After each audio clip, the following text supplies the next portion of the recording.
The first sound wasn't loud. It wasn't dramatic. It wasn't the kind of noise people expect at a funeral. It was a calm, measured male voice coming from inside my son's coffin. If you're hearing this, then someone in this room believes I'm no longer a problem. The entire chapel froze. No one moved, not the pastor, not the funeral director, not the woman standing beside me pretending to be the grieving widow.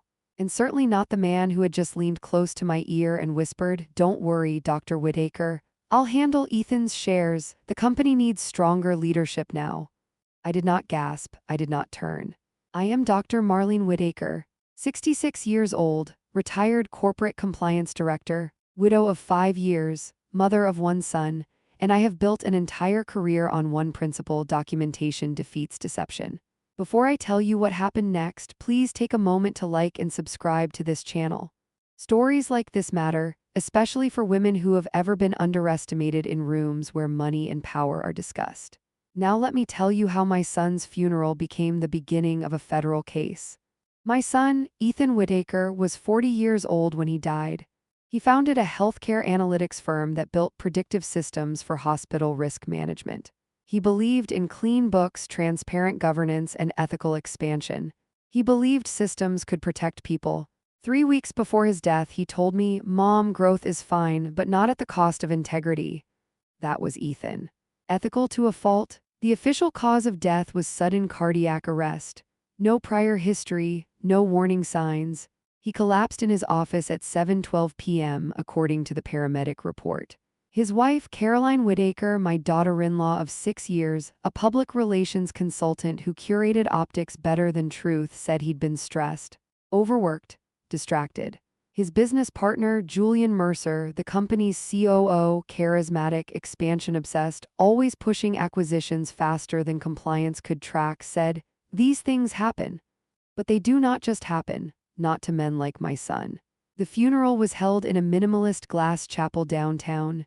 White orchids, controlled lighting, soft instrumental piano. Caroline wore custom black. Her mascara was perfect. Her posture rehearsed. Julian stood near the front, shaking hands, receiving condolences as if he were already stepping into a larger role. I stood beside Ethan's mahogany coffin, my hand resting on the polished wood. I had spent 32 years conducting internal investigations inside multinational corporations. I know what guilt looks like when it's hiding behind sympathy. I noticed everything. Caroline's wedding ring was gone. Julian's watch new. Expensive, a model Ethan once refused to approve as a reimbursable executive purchase. And then Julian leaned toward me. His breath was mint and arrogance. "Don't worry," he murmured. "I'll make sure Ethan's shares are efficiently transitioned. The board needs decisive leadership now." Efficiently transitioned. My son had been dead for 4 days. I said nothing. Silence reveals more than confrontation ever will. And then the sound came. At first, a faint vibration. Then Ethan's voice, steady, recorded, unmistakable, filling the chapel through the coffin's interior lining. "Julian, if you're accelerating the acquisition without board approval, it's a breach." A second voice. "Julian's, it's strategic flexibility. The paperwork can be adjusted later." A collective intake of breath swept the room. People turned. The pastor stepped back. Caroline's hand tightened around her clutch so hard the metal clasp snapped. The audio continued for 8 seconds, just 8, enough, then it stopped. Silence expanded like a vacuum. The funeral director looked pale. I don't know what that was," he stammered. "I did. Ethan and I shared a habit. We planned contingencies."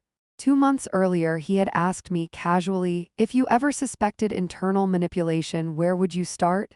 I told him what I always told my junior investigators. Start where the money changes shape.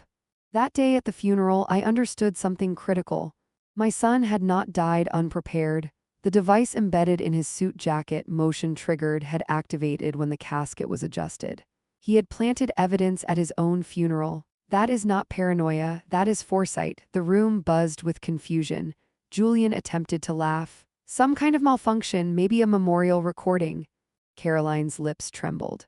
But there were no tears. I leaned forward and placed my hand gently on the coffin. "Thank you, Ethan," I whispered, because the message was not for the room. It was for me. After the burial, I went home and opened the envelope Ethan had mailed to my house 10 days before he died. I had not opened it before. He had written on the front, "Only if necessary." Inside was a single encrypted USB drive and a note. "Mom, if governance collapses, trust the files labeled Aurora." Aurora. That was the internal code name for the compliance restructuring initiative Julian had publicly opposed. Ethan had been attempting to tighten oversight, increase transparency, restrict unilateral executive authority. I connected the drive to my offline laptop. It required dual authentication. The second password was my birthday. Inside were folders, board minutes redlined, vendor escalations, unapproved capital movement, and one titled contingency. My pulse did not rise. That is the advantage of age. You learn that emotion clouds sequencing. The contingency file contained scheduled release instructions. If Ethan's login credentials were inactive for 72 hours, certain audio files would deploy. Including the one played at the funeral, he had built a trigger. My son suspected betrayal. He just didn't know how far it had gone. Over the next 48 hours, I reconstructed his final month. Julian had pushed 3 rapid acquisitions in 6 weeks, 2 offshore analytics subsidiaries, 1 shell logistics provider. The board had not unanimously approved them, yet funds moved, quietly, reclassified as strategic reserves. Caroline's PR firm had issued optimistic press releases emphasizing aggressive growth. Aggressive growth is often camouflage for aggressive extraction. I contacted Harold Kim, a forensic accountant I had worked with during a pharmaceutical audit 5 years earlier. Harold is 58, data-driven, former SEC consultant, believes numbers don't lie. I sent him anonymized ledgers. Within 24 hours, he called me. "Marlene," he said evenly, "someone is rounding money through layered vendors. It's elegant, but it's not clean." That was confirmation number 1. Confirmation number 2 came when I scheduled a quiet meeting with Agent Renee Caldwell from the Federal White Collar Division. I had testified in one of her cases years earlier. She listens more than she speaks. She lets targets over-explain. I told her I wasn't alleging homicide. I was alleging financial misconduct tied to governance obstruction. She leaned back and said, "People who manipulate money rarely stop at money." That sentence stayed with me. Meanwhile, Lena Ortiz, an investigative journalist known for exposing executive corruption, published a subtle piece questioning recent structural shifts within Ethan's firm. It did not accuse, it observed. That was enough. Pressure does not require volume, it requires timing. Julian began calling board members more frequently. Caroline scheduled a private equity meeting 3 days after the funeral. They were accelerating. Why accelerate unless you fear interruption? And that is when I understood the real lesson I want every woman listening to remember. When someone believes you are grieving too deeply to analyze, that is your strategic advantage. I did not confront, I documented. I did not accuse, I preserved. Because documentation defeats deception. What Julian did not know, what Caroline did not anticipate, was that Ethan's coffin recording was only the first trigger. There were others, scheduled, layered, and one of them would activate sooner than they expected. When it did, the board would fracture, and someone would talk, but that unfolded in a way even I did not predict. And when it happened, the room wasn't silent, it was stunned. 3 days after my son's funeral, the board requested an emergency meeting. Not because they were grieving, because they were nervous. That is how power works. Grief whispers. Liability screams, and when I walked into that boardroom, I did not come as a mother. I came as a systems analyst. Julian Mercer, my son's COO and self-appointed future visionary, stood at the head of the table. Confident posture. Controlled tone, he opened with, "We must stabilize leadership and reassure investors." Stabilize, reassure, words executives use when they are already repositioning assets. Caroline Whitaker, my daughter-in-law, Ethan's wife, polished and strategically fragile, sat beside him. She dabbed her eyes at appropriate intervals, but her fingers never stopped moving across her phone. I noticed everything. The board members avoided direct eye contact with me. They were unsure whether I was simply a grieving mother or a variable. I prefer to remain undefined. Julian began outlining a temporary governance adjustment. Temporary leadership consolidation under his authority. Accelerated approval of pending acquisitions. Emergency restructuring clause. I listened without interrupting. Then I placed a slim black folder on the table. Before any vote, I said calmly, we should review the file Ethan labeled Aurora. Silence. That word again? Aurora had been Ethan's internal governance reform initiative, his attempt to tighten oversight and prevent unilateral executive authority. Julian's jaw tightened just slightly. With respect, Dr. Whittaker, he replied smoothly, this may not be the right time for procedural debates. I met his gaze.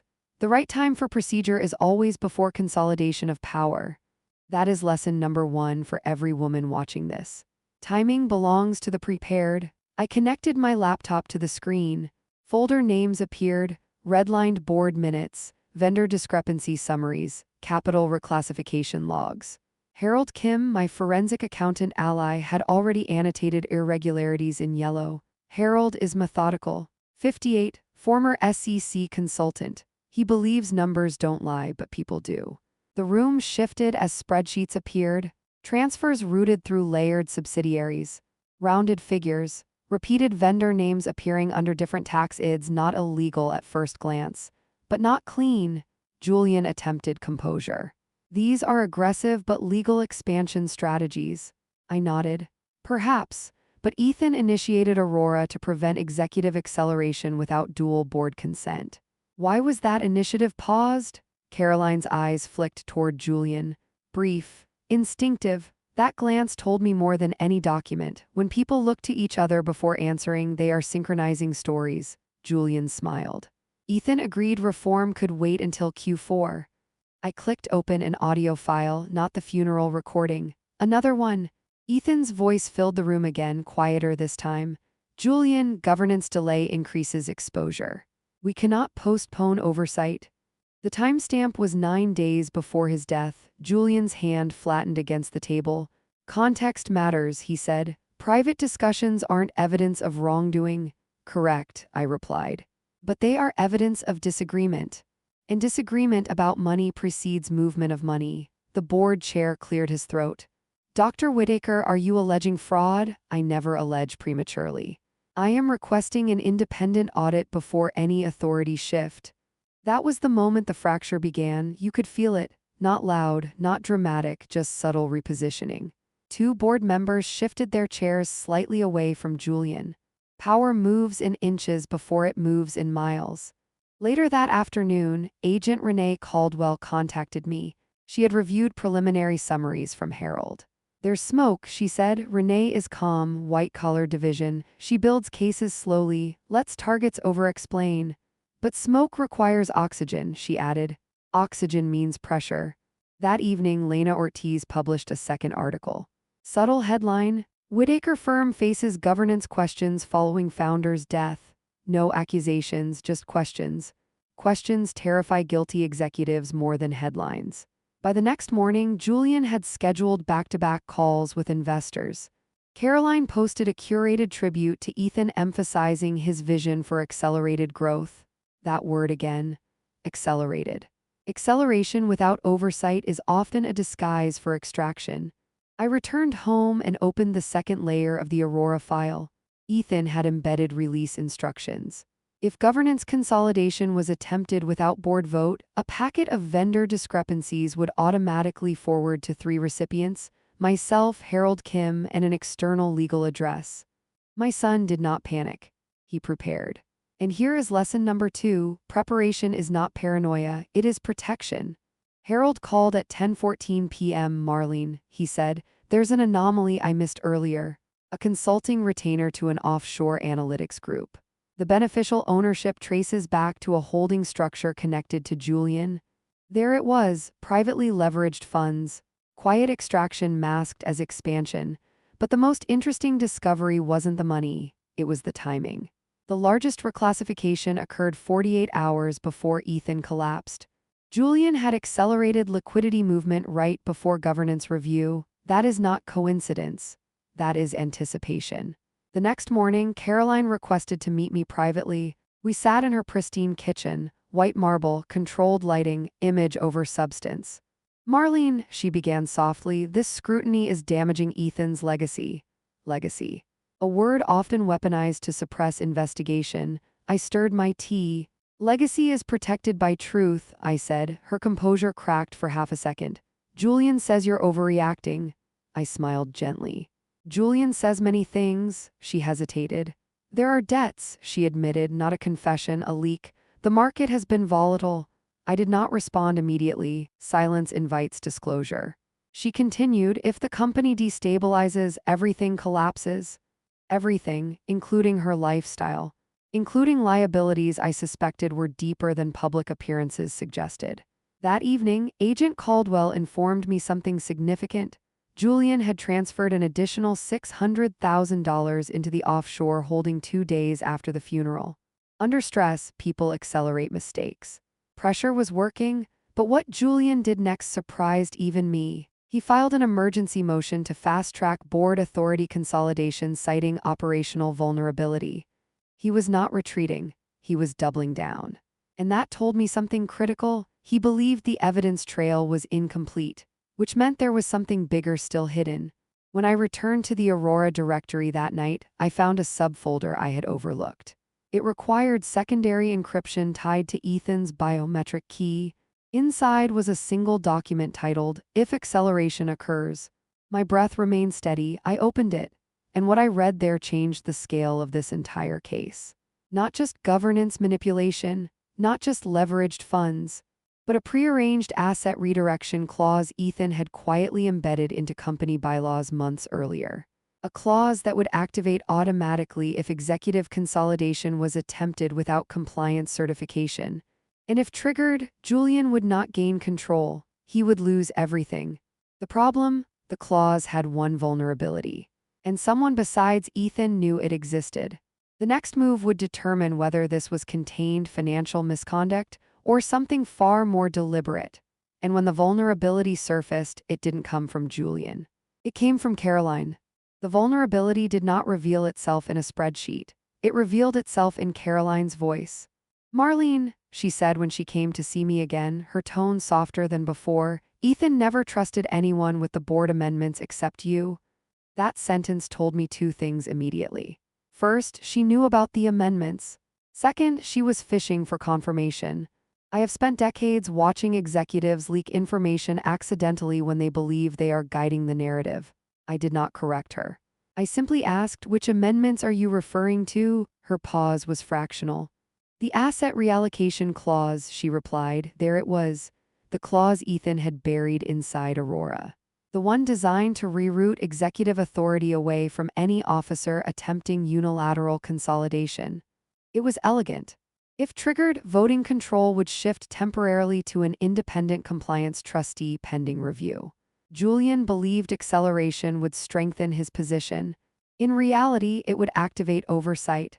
But Caroline's awareness meant the vulnerability was not structural. It was human. Someone besides Ethan knew how to interrupt activation. That evening, I called Harold Kim. Harold does not speculate, he verifies. If someone accessed the bylaws archive before Ethan's death, I asked, would there be metadata? There's always metadata, he replied. By morning, he had traced login activity. 2 weeks before Ethan died, the bylaws file had been accessed from an executive-level credential belonging to Julian Mercer. 3 days later, it was accessed again from Caroline's personal device. That was confirmation, not proof of conspiracy yet, but alignment. And alignment under pressure creates fractures. Agent Renee Caldwell agreed. They're coordinating, she said calmly, but coordination creates communication. Communication creates records. That is lesson number 3. When people feel threatened, they talk more than they should. Lena Ortiz published another piece that week.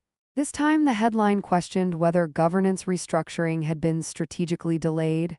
No accusations, just public curiosity. Investor forums began asking questions Julian could not easily dismiss. He responded with urgency, internal memos emphasizing confidence and continuity. But urgency often exposes seams. 2 board members requested an independent review. The fracture widened. Then the unexpected happened. Julian filed a preemptive compliance certification request, attempting to validate executive consolidation before the clause could trigger. He was trying to outrun the safeguard, but he miscalculated something critical. The clause required not just certification but confirmation from the original architect of Aurora. Me, Ethan had written it that way. Not out of sentiment, out of strategy. I received the request at 7:42 a.m. Caroline called at 7:44. Marlene, she said quickly, Julian believes we should finalize this before markets open. Before markets open. Timing again, I responded evenly, then Julian should have ensured procedural alignment before attempting acceleration. She inhaled sharply. Fear does not sound like panic, it sounds like breath control failing.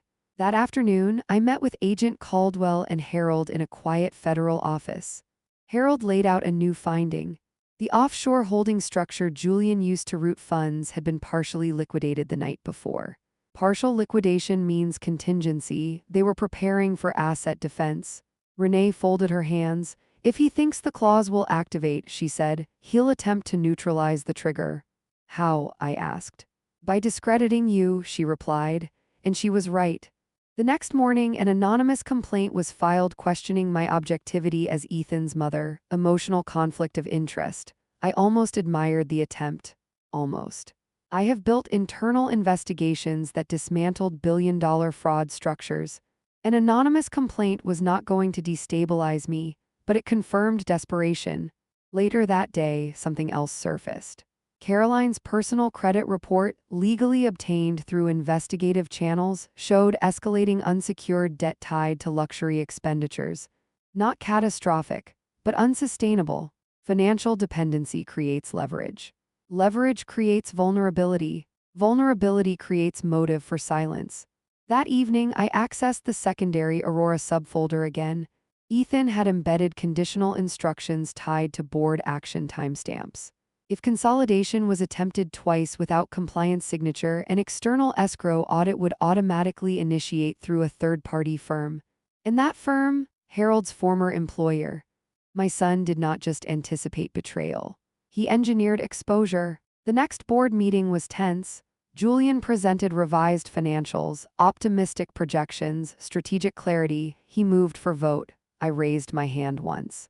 Before we proceed, I said, I confirm that compliance certification is withheld pending independent audit. The room stilled. Julian's expression did not collapse, it sharpened. On what basis? He asked. On the basis that accelerated liquidity movement occurred within 48 hours of governance review. I placed Harold's annotated report on the table. Numbers do not shout, they sit, heavy. The vote stalled. And with it, Julian's attempt to outrun the clause. That is when the real pressure began. Over the next 48 hours, communications between Julian and Caroline increased dramatically. Agent Caldwell obtained lawful monitoring through financial crime protocols tied to embezzlement suspicion. They did not confess, they strategized, but strategy under surveillance becomes evidence. Caroline suggested distancing publicly. Julian insisted consolidation was still possible. They debated exposure risk. They underestimated the accumulation of documentation. And here is the lesson I want every woman to understand. You do not need to overpower corruption, you outlast it. But what none of us anticipated was the email that arrived at 11:17 p.m. from a restricted internal account once assigned to Ethan. Subject line: Failsafe activated? The timestamp indicated it had been scheduled weeks earlier. It contained a single attachment labeled Board Distribution Packet. And when that packet opened the next morning, the fracture inside the company became irreversible. Because it did not just contain discrepancies. It contained a recorded strategy session outlining how executive control could be consolidated in the event of founder incapacitation. And the voice leading that session was not Julian's. It was Caroline's. That changed everything. When the board distribution packet opened at 9:03 a.m., no one spoke for a full 12 seconds. Silence is not empty, it is diagnostic. The attachment contained 3 items. A structured memo outlining contingency governance realignment in the event of founder incapacitation, a liquidity transition roadmap, and a private strategy call transcript. The voice leading that strategy call was Caroline Whitaker, my daughter-in-law, Ethan's wife, calm, measured, discussing optics, timing, and narrative cushioning. I have listened to hundreds of executive recordings over the course of my career. Tone reveals intent more than words. Caroline did not sound shocked. She sounded prepared. The transcript was dated 11 days before Ethan's death. In it, Caroline outlined a communication plan should Ethan temporarily step away from operations. Julian Mercer, Ethan's COO, spoke less. He affirmed, he reinforced, but she led. That distinction mattered. I watched the board members process what they were reading. Some leaned forward, others leaned back, repositioning. The chair finally spoke. "This appears premature," I responded evenly. "It appears anticipatory." Anticipation can be innocent, or it can be strategic. The difference lies in timing. Harold Kim had already analyzed the metadata. The transcript file had been generated internally but routed through an external drafting server, one commonly used for crisis PR structuring. Caroline's domain. She had not simply discussed contingency. She had formalized it. Julian attempted to regain narrative control. Companies plan for executive risk, that's responsible governance. He was not wrong in theory, but responsibility requires disclosure. This plan had not been presented to the board. It had been compartmentalized. Compartmentalization in governance rarely signals protection. It signals consolidation. Agent Renee Caldwell contacted me within an hour. "We now have alignment between accelerated liquidity movement and pre-event consolidation planning," she said calmly. Renee builds cases through pattern, not accusation. "We still do not allege anything beyond financial misconduct," she added. That distinction was critical. This was not about dramatic criminal theatrics. It was about structural manipulation. Lena Ortiz released a restrained but pointed analysis that afternoon. She did not publish the transcript. She questioned the timing of governance contingencies. Markets react more strongly to uncertainty than scandal. Investor calls increased. Julian's messaging intensified. Caroline went silent publicly. Silence from the image conscious is rarely accidental. It indicates internal recalibration. That evening, I reviewed the second layer of the distribution packet. There was a footnote buried inside the liquidity roadmap referencing bridge funding via secondary channel. Bridge funding. That language often masks temporary internal reallocation. Harold traced it quickly. The secondary channel was the same offshore holding structure Julian had used for prior fund routing, but the timeline was new. A significant bridge transfer had been scheduled for the week following Ethan's death. Scheduled, not reactive. That was when the shape of this began to sharpen. I do not speculate about death without evidence, but I understand sequencing. Planning consolidation before a vacancy occurs is not illegal, but executing liquidity transitions immediately after is revealing. The next board meeting fractured openly. 2 members moved for immediate independent audit. 1 abstained. Julian argued operational urgency. Caroline remained composed, offering carefully phrased reassurance, but something in her composure had changed. It was thinner, less controlled. After the meeting, she approached me privately. "You're destabilizing everything," she said quietly. I looked at her carefully. "Truth destabilizes illusions," I replied. Her eyes flickered. Not anger, calculation. "Ethan trusted me," she said. That sentence was not defensive. It was declarative, as if reminding herself of something. "Trust," I answered, "is not immunity from oversight." That is lesson number 4. Relationships do not override governance, especially not when money changes direction. Later that night, Agent Caldwell informed me that internal communications between Julian and Caroline had shifted tone. No longer strategic, now defensive, discussions about narrative containment, legal insulation. One line in particular stood out. "If the failsafe escalates, we pivot to incapacity framing." Incapacity framing. I replayed that phrase several times. Framing someone as incapacitated is a common maneuver in executive displacement. It does not require physical absence. It requires perception management. And perception management was Caroline's expertise. I reopened Ethan's contingency files. There was one more folder I had not accessed yet, labeled Escalation Protocol. Inside was a document detailing a final safeguard. If the independent audit was formally triggered, and if evidence of concealed liquidity redirection surfaced, voting rights tied to executive shares would temporarily freeze pending regulatory review, including Julian's. including Caroline's inherited stake. My son did not build revenge mechanisms, he built accountability architecture. The following morning, the independent audit was formally initiated. Harold stepped into his role with clinical precision. Document requests were issued, internal financial logs secured, external vendor contracts flagged. Within 24 hours, discrepancies expanded, not catastrophic sums, but repeated, patterned, enough to demonstrate intent to obscure. Julian attempted one final maneuver. He filed a motion to challenge the audit's neutrality, citing my advisory presence. Agent Caldwell anticipated this. Let him overextend, she advised. Overextension under scrutiny accelerates collapse. And then the call came, not from Julian, not from Caroline, from the company's junior compliance analyst, a young woman named Priya, who had been quietly monitoring internal ledger adjustments. Dr. Whittaker, she said carefully, I found something time-stamped after Mr. Whittaker's death but logged under his executive authorization code. My pulse did not change, but the room did. Because if Ethan's code had been used posthumously, that was not governance acceleration. That was fraud. And whoever authorized it underestimated the one variable they could not manipulate, me. When Priya, the junior compliance analyst, told me Ethan's executive authorization code had been used after his death, I did not react. I wrote down the timestamp. Documentation defeats deception. That has been my rule for 38 years.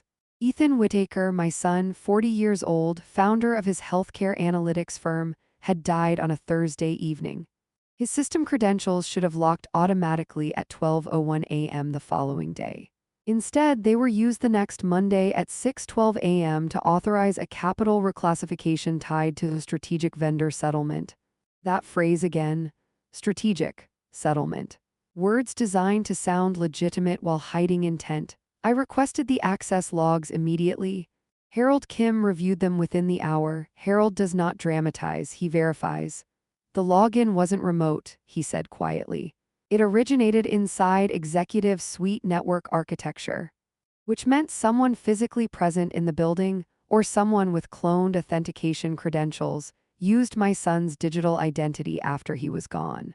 Agent Renee Caldwell did not raise her voice when I informed her.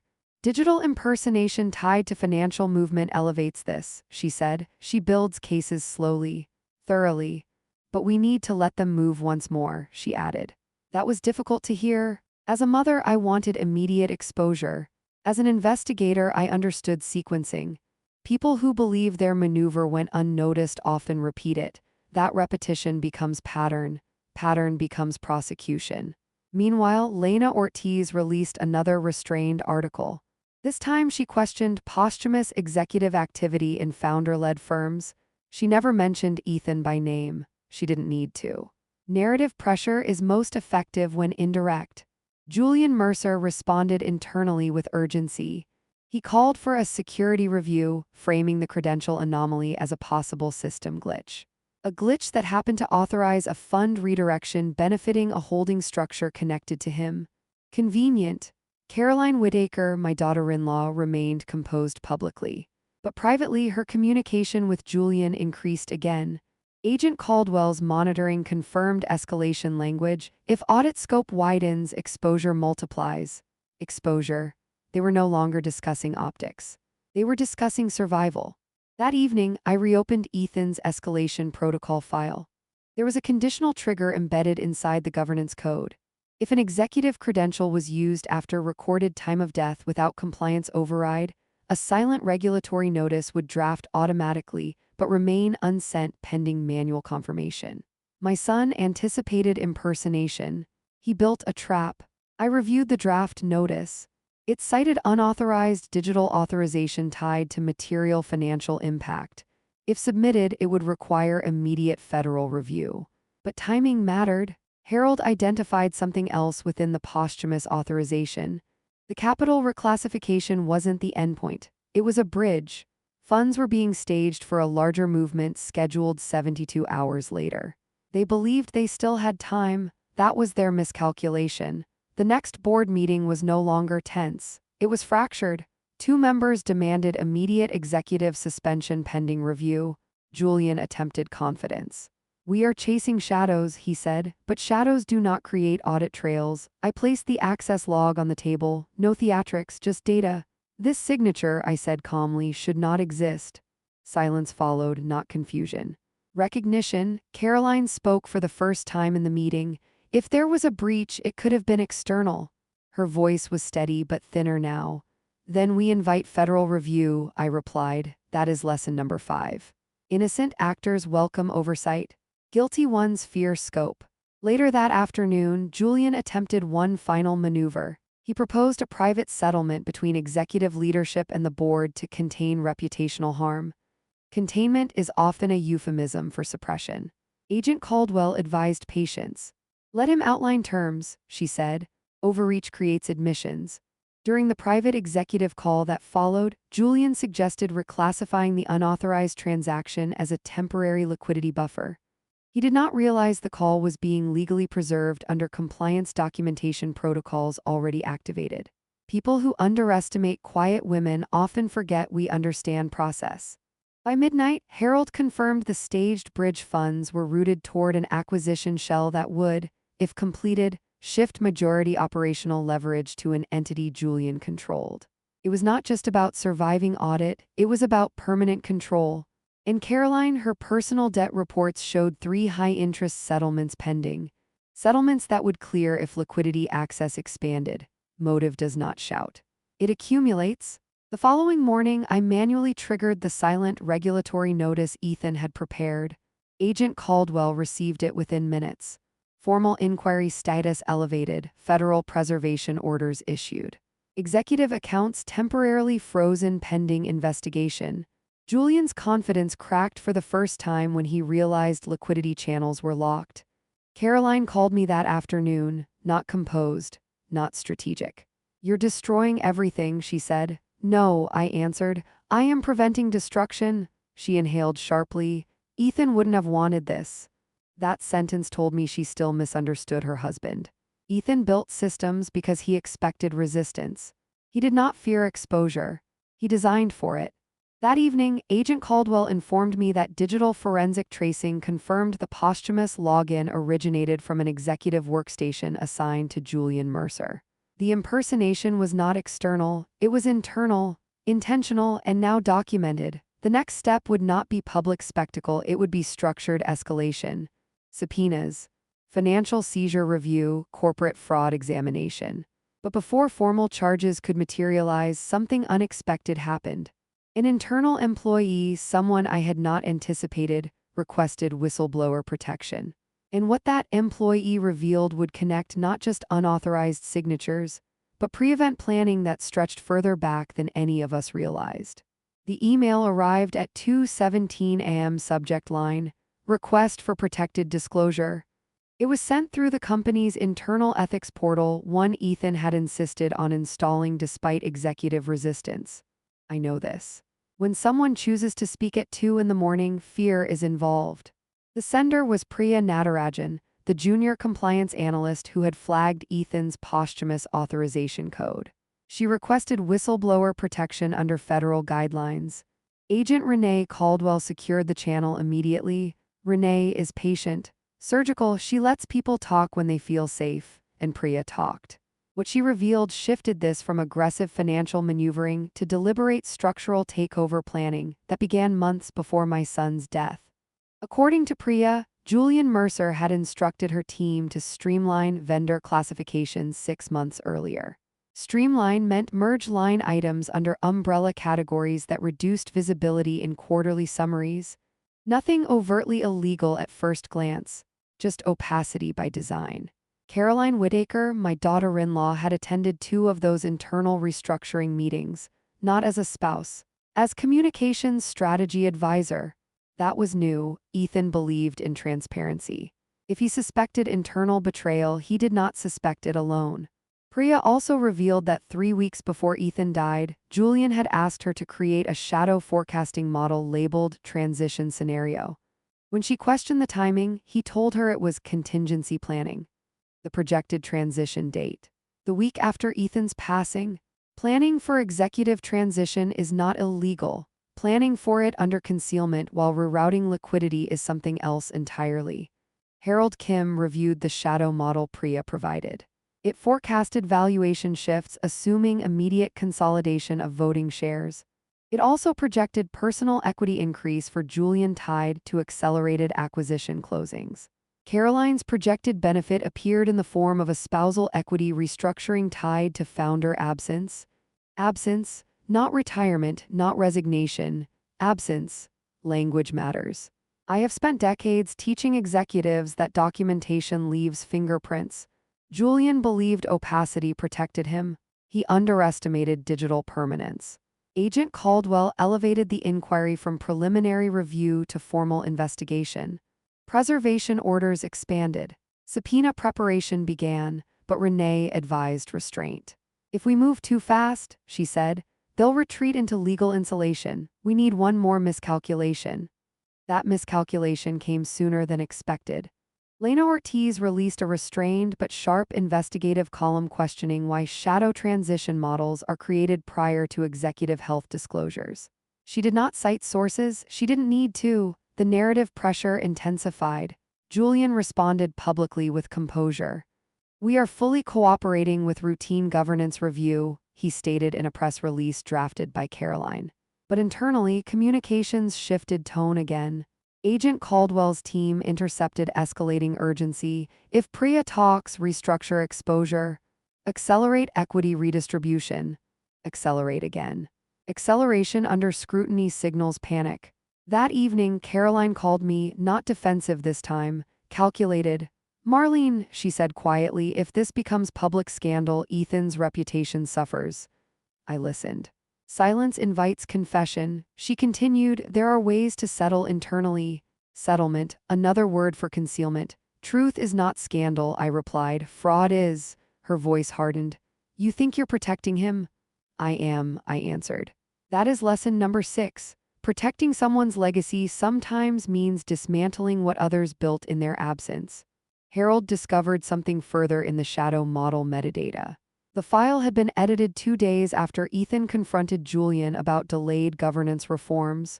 2 days. Planning intensified after confrontation. That sequencing is not coincidence. It is reaction. Meanwhile, Priya provided one final disclosure. She had been instructed to archive, not delete, specific email threads between Julian and an offshore compliance consultant. Archive reduces discoverability in routine searches, but not in forensic recovery. Harold extracted the threads. They discussed trigger contingencies should Ethan become non-operational, cold language, detached, operational planning framed around human absence. I will not speculate beyond evidence. I will not dramatize what cannot be proven. But I will state this clearly, structural takeover planning was underway before my son died. That fact alone changed the investigation scale. Agent Caldwell moved next. Formal subpoenas issued. Executive financial accounts temporarily restricted. Board governance placed under independent oversight pending review. Julian's reaction was immediate. He attempted to invoke arbitration clauses to delay inquiry. But arbitration cannot override federal investigation. Caroline distanced publicly, issuing a statement of shock at allegations. But digital records do not respond to statements. They respond to timestamps. The board voted unanimously to suspend Julian's executive authority pending inquiry. His access badge was deactivated at 4:02 p.m.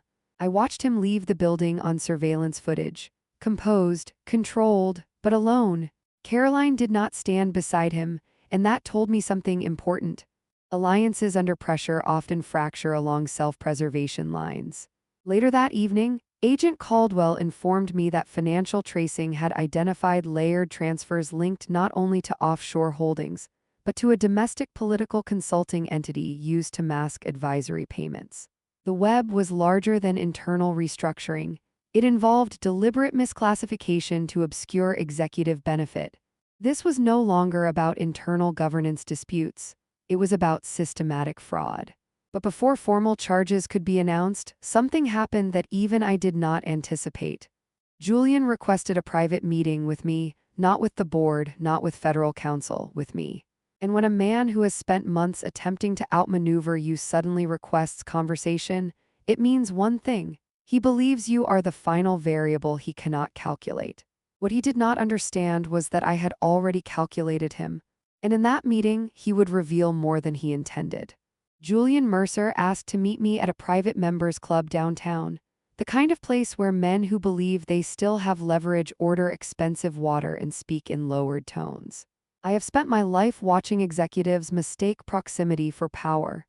I agreed to the meeting because when a man under federal scrutiny asks for privacy, he intends either intimidation or negotiation. I do not react in public, I document.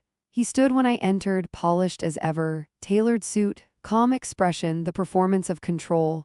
"Dr. Whitaker," he said smoothly, gesturing toward the chair. "Thank you for coming." I sat, folded my hands, waited. Silence unsettles men who rely on charisma. He began with flattery. "Ethan respected you immensely. He often said you were the sharpest compliance mind he knew." That was true. But compliments preceding proposals are rarely sincere. "You and I both know this investigation is spiraling beyond necessity," Julian continued. "There are regulatory misunderstandings, aggressive interpretations of growth strategy." "Nothing criminal," I let him finish. "Agent Caldwell doesn't appear to agree," I replied evenly. His jaw tightened almost imperceptibly. He shifted tactics. "If this proceeds publicly, the company collapses, investors retreat. Employees lose jobs, Ethan's legacy becomes scandal."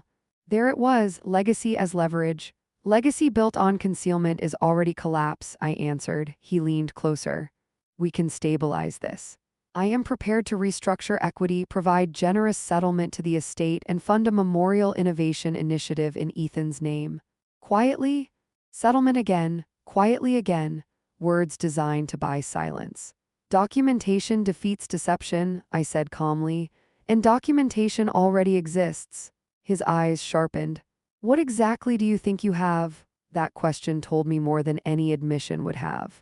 Innocent executives ask what regulators have requested. Guilty ones ask what you know. I did not provide specifics. I mentioned posthumous credential usage, shadow transition models, offshore advisory threads. I watched microexpressions, brief flickers of calculation, fear disguised as annoyance. He recovered quickly. "Those were contingency exercises, forward-thinking governance planning." "Forward-thinking for whose absence?" I asked quietly. He did not answer immediately. Silence expanded between us. Finally, he exhaled. "Ethan was slowing necessary expansion. Healthcare analytics is competitive. We needed aggressive positioning." "Aggressive positioning does not require concealed fund transfers." He shifted again, this time more direct. "Caroline is overwhelmed. She didn't understand the scale of what she was agreeing to. You can protect her." Now we reached motive fracture. He was isolating her. Self-preservation phase. "Protect her from what?" I asked. He hesitated, a fraction too long. "From regulatory overreach." I held his gaze. "Julian, if Caroline was misled, that will be documented." That sentence was intentional. It suggested differentiation, cooperation pathways. I watched his composure thin. "You're not as detached as you pretend to be," he said quietly. "You're angry." I am many things, but in investigations, anger is a liability. "I am precise," I replied. "That is lesson number 7. When someone tries to provoke emotion, they are seeking error. Precision denies them leverage." He leaned back, studying me differently now. "You triggered the regulatory notice, didn't you?" That was confirmation. He knew about the contingency file. He did not know its full scope. "Ethan built resilient systems," I said simply. That was not an answer, but it was truth. The meeting ended without agreement, but it did not end without consequence. Because what Julian did not realize was that Agent Renee Caldwell had authorized monitored communication after his formal suspension.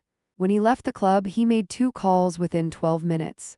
The first to Caroline, the second to an offshore consultant previously flagged in Harold Kim's forensic review, "Panic Compresses Strategy." In the call to Caroline, recorded under federal warrant, he stated, "She knows about the trigger. We may need to accelerate disclosure positioning before Caldwell freezes everything." Disclosure positioning, not clarification, positioning.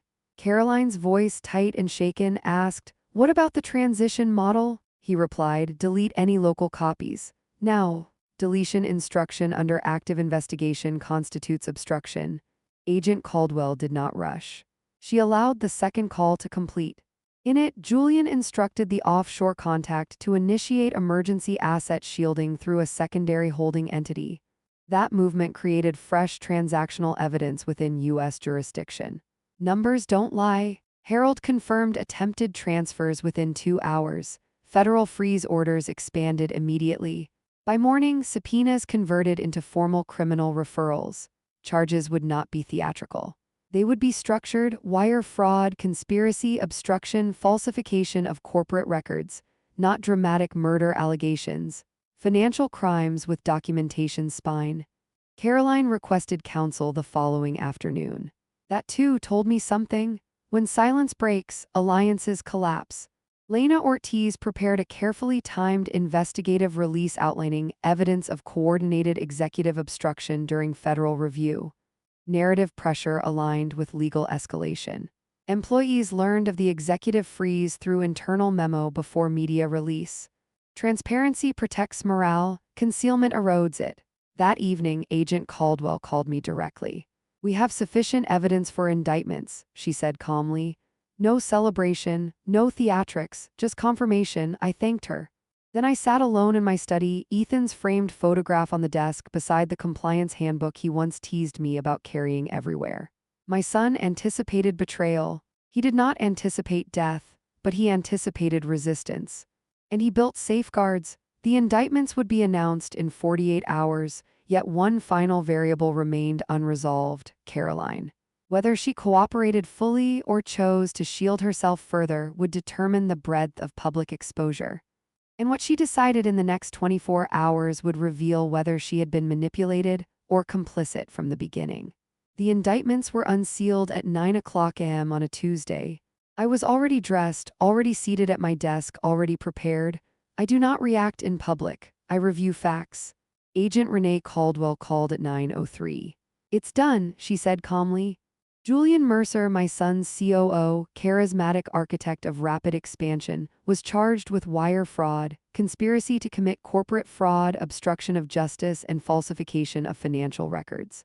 The indictment cited posthumous credential misuse, structured asset diversion, attempted offshore shielding, and coordinated deletion efforts. Every count supported by timestamped documentation. Caroline Whittaker, my daughter-in-law, was not charged with the same severity. She made a decision in those final 24 hours. She cooperated, not out of nobility, out of survival. Her attorney negotiated limited exposure in exchange for testimony regarding concealed transition planning and knowledge of shadow forecasting models. She admitted awareness of liquidity reclassification. She denied understanding its full criminal scope. The court will determine how credible that distinction proves to be.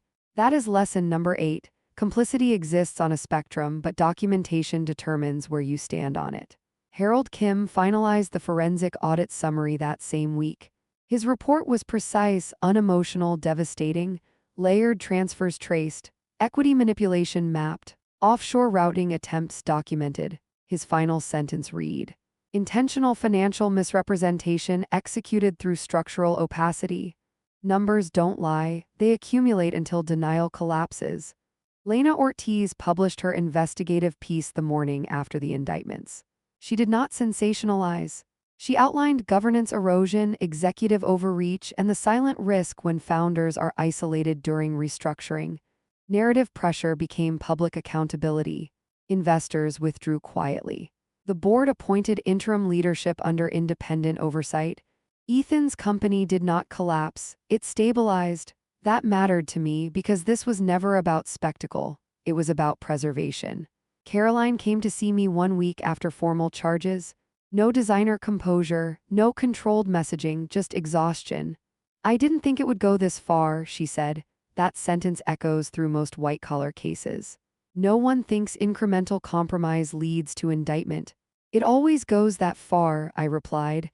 "When silence replaces oversight," she cried, not dramatically, not theatrically. Just the unraveling of someone who mistook proximity to power for security. "I loved him," she said of Ethan. I believe she did, in the way someone loves stability, status, protection, but love without integrity corrodes under pressure.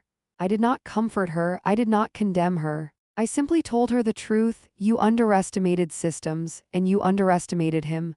Because my son anticipated betrayal, he left encrypted contingency files. He installed silent triggers. He designed governance fail-safes. What he did not anticipate was how quickly ambition could escalate once he was gone. The sentencing phase will unfold in due course. Julian remains defiant publicly, subdued privately. Obstruction charges carry weight. Attempted asset shielding under federal review compounds penalty. He built expansion on leverage. He forgot leverage works both ways. Weeks later, I visited Ethan's office for the final time before transitional restructuring completed. His desk remained as he left it. A legal pad aligned perfectly beside his keyboard. A compliance memo draft still open in his files. He had titled it Governance Reinforcement Proposal. He was tightening oversight. That threatened someone who preferred opacity. I placed my hand on the back of his chair. Documentation defeats deception, I whispered. He used to tease me for repeating it. Now it is inscribed into the foundation we established in his name. The Whitaker Governance Initiative funds compliance infrastructure for founder-led startups, ethics hotlines, audit protocols, board education. Because corruption thrives where oversight is considered inconvenient. I speak now directly to the women watching me. Age is not invisibility, it is accumulated pattern recognition. Grief can paralyze or it can focus. Silence can be surrender or strategy. When Julian leaned close at the funeral and whispered about controlling millions, he believed I would recoil. I did not. When executives assumed I was merely a grieving widow, they miscalculated. I was reconstructing timelines.